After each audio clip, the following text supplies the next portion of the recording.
We'd like to discuss a transition plan, Judith. It's just not working anymore. The words hung in the conference room like a bad smell, unmistakable and impossible to ignore. I sat at the head of the table I had personally selected when we'd moved into these offices 8 years ago. My knuckles turned white as I gripped my coffee mug, the one with our original logo, my design, now faded from hundreds of washings. My name is Judith Monroe. I'm 58 years old, and 15 years ago, I co-founded Brightwave Creative in Madison, Wisconsin with 2 college friends. We'd started with 3 desks and a printer in a converted storage room above a coffee shop. Now, we occupied the entire 6th floor of a downtown building with 36 employees and clients across the Midwest. Or rather, I had built it. Frank retired 5 years ago, and Thomas left to teach at the university 3 years after that. I'd stayed, bringing in younger partners like Cameron Vance and Olivia Harmon.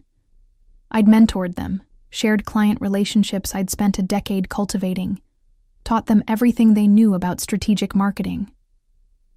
Now they sat across from me, their expressions a mix of rehearsed sympathy and poorly disguised impatience. Cameron's expensive watch glinted as he fidgeted, and Olivia's fresh-from-the-salon hair fell perfectly as she tilted her head with practiced concern. The industry is changing rapidly, Cameron continued, his voice smoothly professional. We need to present a more contemporary image.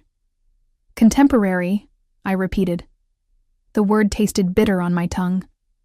Exactly, Olivia chimed in, almost relieved I'd caught on so quickly. More modern, more youthful, more in tune with emerging trends and digital native sensibilities. I'd pioneered our company's expansion into digital marketing before either of them had graduated college. I'd secured the Harrington account, our biggest client, when Cameron was still posting party photos on Facebook. I'd developed the Legacy Forward campaign strategy that won us 3 industry awards last year. But I had committed the unforgivable sin in advertising. I had aged. The lines around my eyes had deepened. My hair, once chestnut brown, was now silver gray, stylishly cut, but undeniably gray. My hands, which had typed thousands of pitches, designed hundreds of campaigns, and shaken the hands of countless clients, showed every year of hard work. We're prepared to offer you a buyout package, Cameron said, sliding a folder across the table. We think it's quite generous, considering. I opened it without changing my expression. The amount they offered was barely a third of what my equity stake was actually worth. From the conference room windows, I could see the lake in the distance, where just last summer, we'd hosted a company sailing day. I remembered how everyone had applauded when I announced our best quarter ever. I closed the folder and saw something I wasn't meant to see, a glimpse of their new branding mock-up on Olivia's tablet. They'd already started redesigning the company image without me. I'll need time to review this, I said, rising from my chair with as much dignity as I could muster. Of course, Olivia replied, not quite meeting my eyes. Take the weekend. I nodded and walked out, feeling their relief at my back, relieved I hadn't made a scene, relieved I hadn't cried, relieved they were one step closer to erasing my existence from the company I had built. As I drove home that evening, memories flooded back of all I'd sacrificed for Brightwave. The vacations cut short, the weekends spent working, the dates I'd canceled. My marriage that had ended, partly because Gregory couldn't understand my dedication to growing the business. You're building something beautiful, he'd said during our last real conversation. But you've stopped building us. He'd been right. I'd chosen the company, and now the company was choosing not to have me. My house felt particularly empty that night. I poured myself a glass of Cabernet and stepped out onto my back porch, staring at the garden I never had enough time to properly tend. The irony wasn't lost on me. All the hours I'd given to Brightwave, and now I'd have nothing but time. I didn't sleep. Instead, I found myself in my home office at 3 a.m., pulling out files, reviewing contracts, and examining the legal documents I'd signed over the years. By dawn, I'd made several important discoveries. First, I still personally own the trademark to Authentic Legacy, Forward Thinking, our most successful campaign slogan, which we'd begun using as our agency tagline. I'd registered it under my name 2 years ago when I'd first noticed Cameron and Olivia huddled together too often, speaking in whispers that stopped when I approached.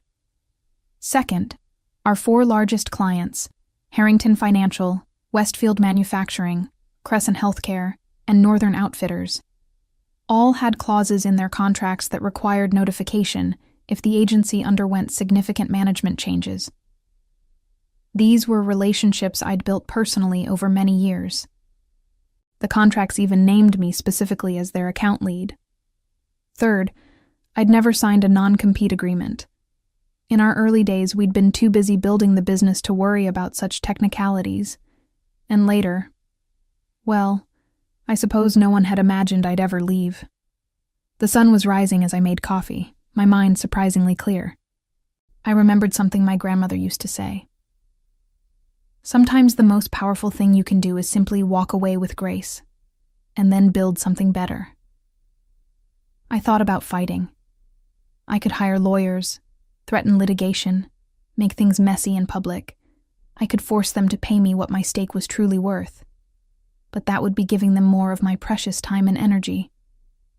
And they'd already taken enough. Instead, I did something that would later confuse Cameron and Olivia greatly. I signed their lowball offer without negotiation. I cleaned out my office over the weekend when no one was there. I sent a brief professional email to the staff announcing my departure, thanking them for their contributions. And on Monday morning, when Cameron and Olivia expected protests or tears, I handed over the signed paperwork, shook their hands, and said with perfect sincerity, "I truly wish you the best." The look of confusion on their faces was small, but it was my first victory. "You did what?" My sister Eleanor nearly shouted into the phone. "Judith, they completely undervalued your stake. You built that company." I held the phone away from my ear as I watered the hanging basket on my porch. 3 weeks had passed since I'd walked out of Brightwave for the last time, and already my garden was looking better. I'd slept more in those 3 weeks than I had in the previous 3 months. "I know exactly what I built, Ellie," I replied, keeping my voice even. "And I know exactly what it's worth." "Then why?" "Because fighting would have meant staying in their story," I explained. "I'm more interested in writing my own." After another 15 minutes of trying to convince my sister I hadn't lost my mind, I ended the call and checked my email. There was a message from Harold Westfield, CEO of Westfield Manufacturing and one of Brightwave's oldest clients. "Judith, I was surprised to hear about your departure. The young woman they've assigned to our account seems knowledgeable, but I'd prefer to discuss our upcoming rebrand with someone who understands our company history. Are you consulting independently now? If so, I'd like to meet." I smiled. Harold's message was the 3rd such inquiry I'd received this week. I hadn't reached out to any of them. I didn't need to. Word travels fast in Madison's business community. That afternoon, I met with Patricia Kingston, my attorney, to finalize the paperwork for my new venture. "Silverline Strategies," Patricia said, looking over the documents. "I like it. Subtle but pointed." "I thought so," I replied. "And you're clear on the operational boundaries? No direct solicitation of Brightwave clients, as agreed in your separation terms?" I nodded. "I won't need to solicit. They're already calling me." Patricia smiled. She was about my age and had faced her own battles in a male-dominated legal world. "Just be careful. Your former partners struck me as the type who bruise easily when their plans don't unfold exactly as expected." "They'll be fine," I said. "They wanted youth and energy, and that's what they have. Whether that's what their clients want is another matter entirely." As I drove home, I passed the Brightwave offices. Through the large windows, I could see Cameron leading a meeting, gesturing enthusiastically. They'd already removed the signage with our original logo, and replaced it with something more contemporary, all lowercase letters and a gradient color scheme that would look outdated in 18 months. They'd also started using my tagline, authentic legacy, forward thinking, in all their new marketing materials. I wondered if they'd bothered to check who actually owned it. My phone rang through my car speaker. It was Harold Westfield again. "Judith, I've been thinking. Rather than just consulting on the rebrand, would you consider taking over our entire marketing strategy? The presentation your replacement sent over this morning was, well, let's just say it showed a fundamental misunderstanding of our company values." I smiled as I pulled into my driveway. "I'd be happy to discuss that, Harold. Why don't you come by my new office tomorrow? There's something called Silverline Strategies I'd like to tell you about." My new office space was intentionally different from Brightwave's sleek open-concept design. I'd leased a converted Victorian house on Madison's east side, with hardwood floors, large windows, and a wraparound porch where clients could sit with coffee and discuss their marketing needs in comfortable wicker chairs.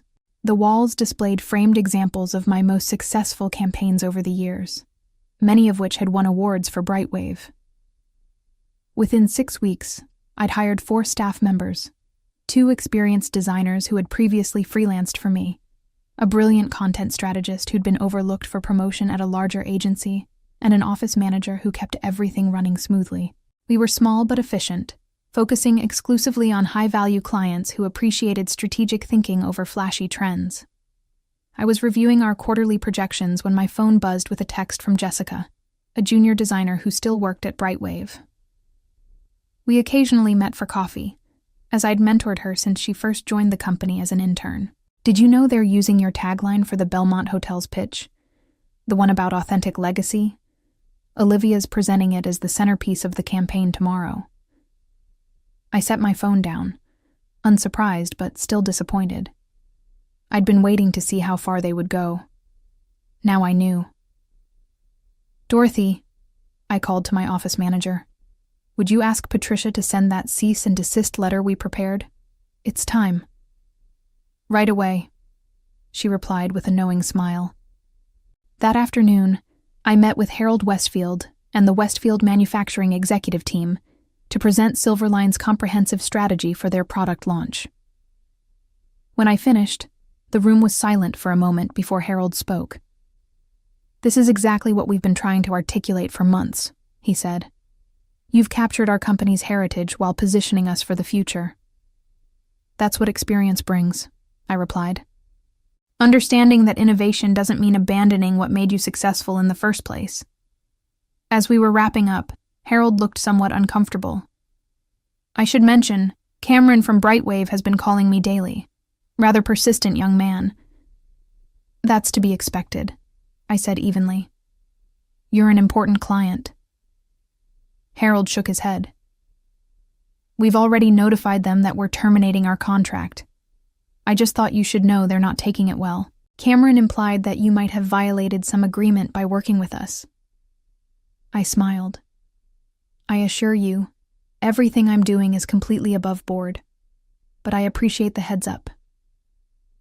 When I returned to the office, Dorothy met me at the door, her expression serious. "Cameron Vance is here. He's quite agitated." I found Cameron pacing in our small conference room, his perfectly tailored suit looking somewhat wilted after what had clearly been a stressful day. When he saw me, his face flushed. "This is how you repay us?" he demanded without preamble. "Stealing our clients?" "I haven't stolen anyone, Cameron," I replied calmly. "Clients make their own decisions about which agencies best serve their needs. Westfield Manufacturing was with Brightwave for 12 years. "No," I corrected him. "Westfield was with me for 12 years. There's a difference, which you're now discovering." He ran a hand through his hair, his composure cracking. "And Harrington Financial is reviewing their options.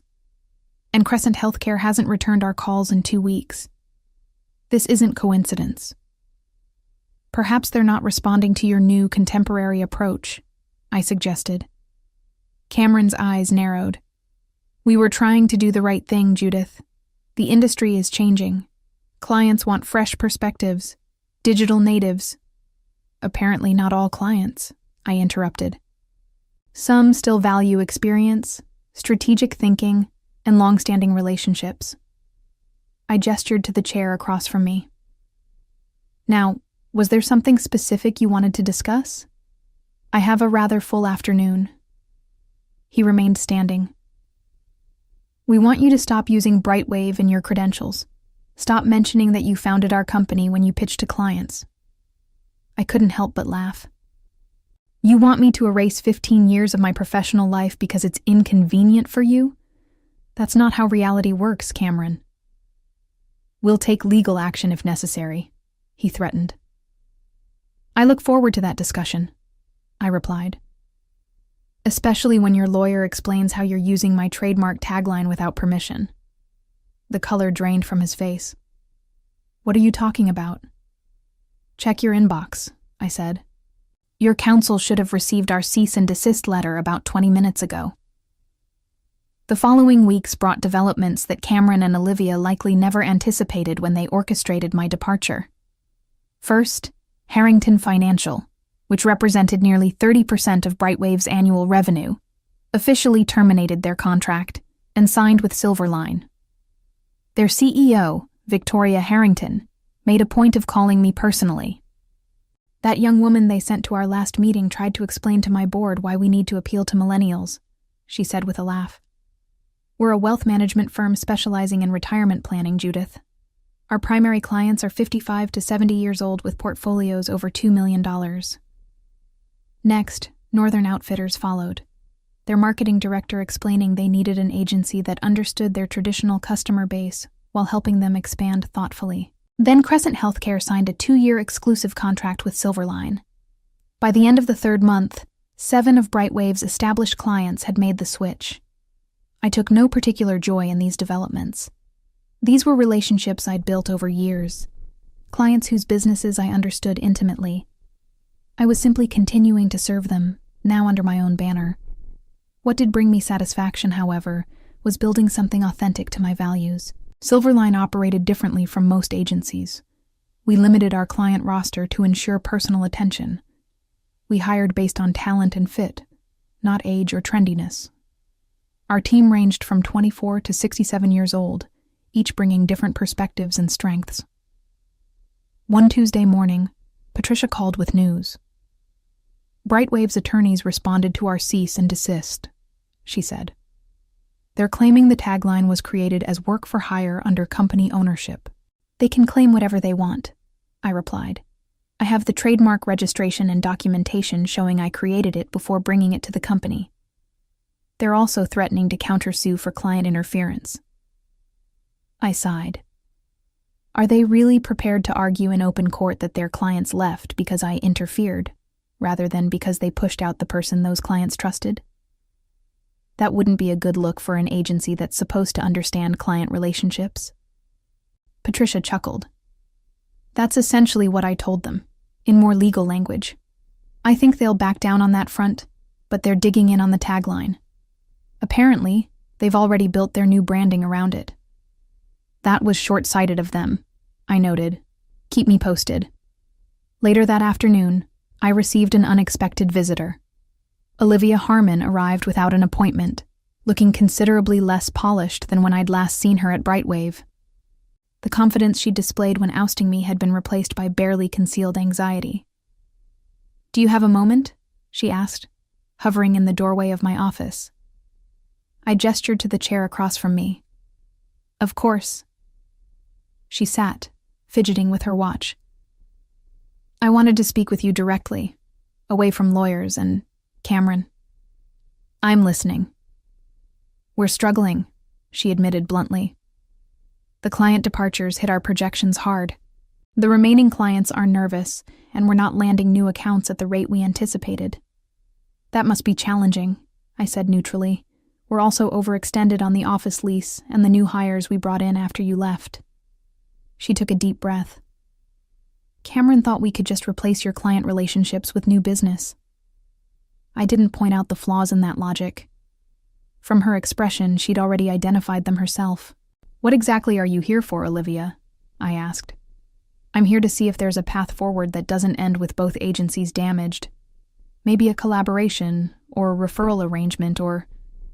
She trailed off, perhaps hearing how unlikely her proposal sounded.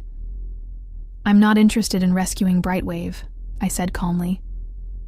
You and Cameron made a calculated decision to remove me because you thought my age was a liability. Now you're living with the consequences of that miscalculation. Olivia's composure cracked. We never meant to get caught, I finished for her.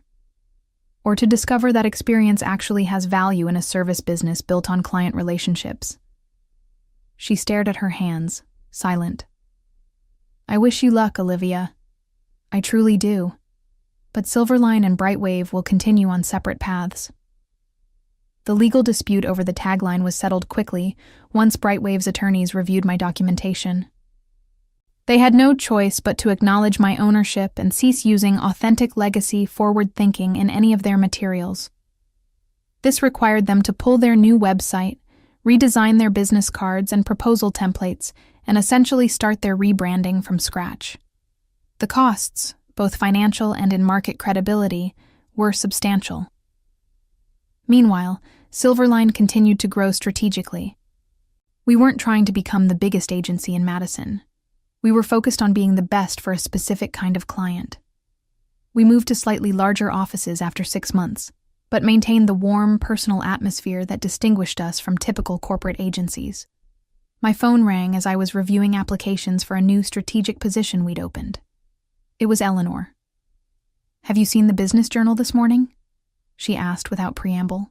No, I've been interviewing candidates all day. Why? There's an article about Brightwave. Apparently they've undergone a strategic restructuring. Cameron Vance is out as managing partner. I set down the application I'd been reading. That's unexpected. There's more, Eleanor continued. They've brought in someone from Chicago to right the ship, a Susan Blackwell. She's quoted saying they're refocusing on core strengths and rebuilding client trust. And in other words, trying to fix the mess Cameron and Olivia created. After we hung up, I found the article online. The strategic restructuring sounded like what it probably was. Investors or bank lenders stepping in to salvage what remained of a suddenly struggling agency. The photos showed their once bustling office looking noticeably emptier, with several desks clearly unoccupied. I felt a complex mix of emotions. I hadn't wished for Brightwave's downfall. Many good people still worked there. People who had nothing to do with the decision to push me out. Jessica, my occasional coffee companion, was among them.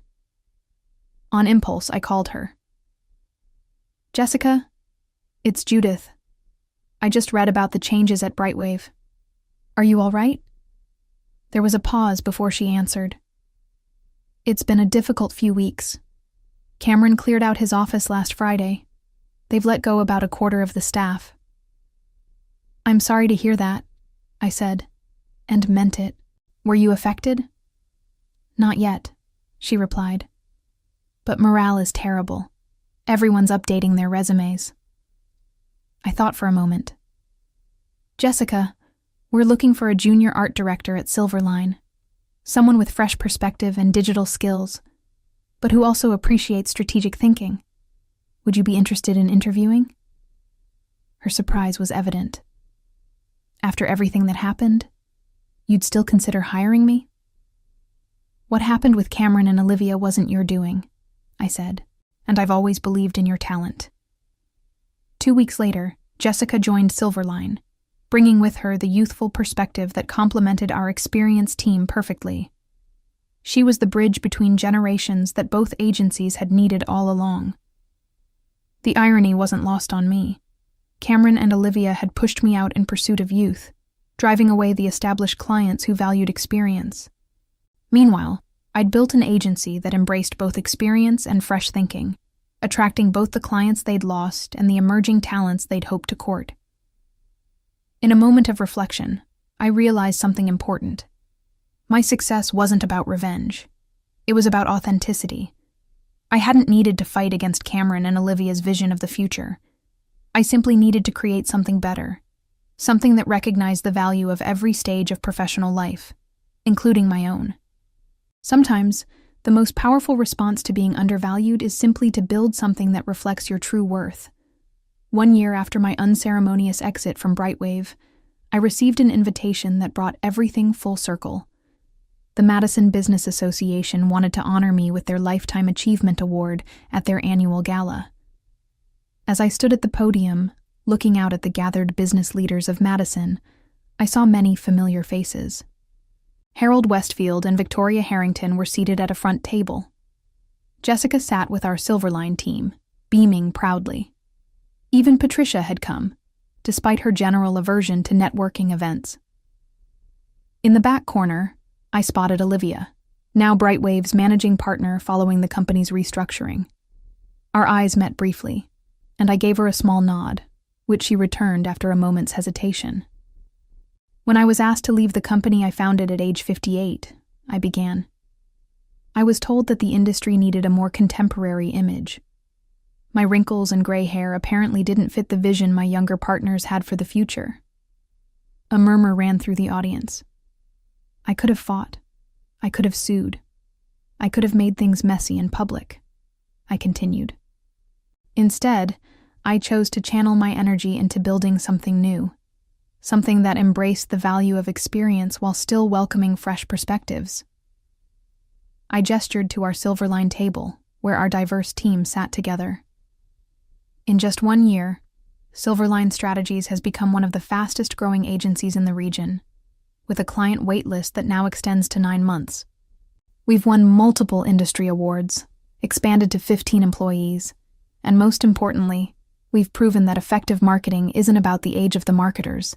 It's about understanding the needs of the clients and their customers. I paused, making eye contact with Olivia again. I want to thank my former partners for giving me the push I needed to build something truly authentic to my values. Sometimes the best opportunities come disguised as disappointments. The applause was thunderous as I accepted the award, a beautiful crystal sculpture that now sits in Silverline's reception area, a reminder that sometimes the most effective revenge is simply outshining those who underestimated you.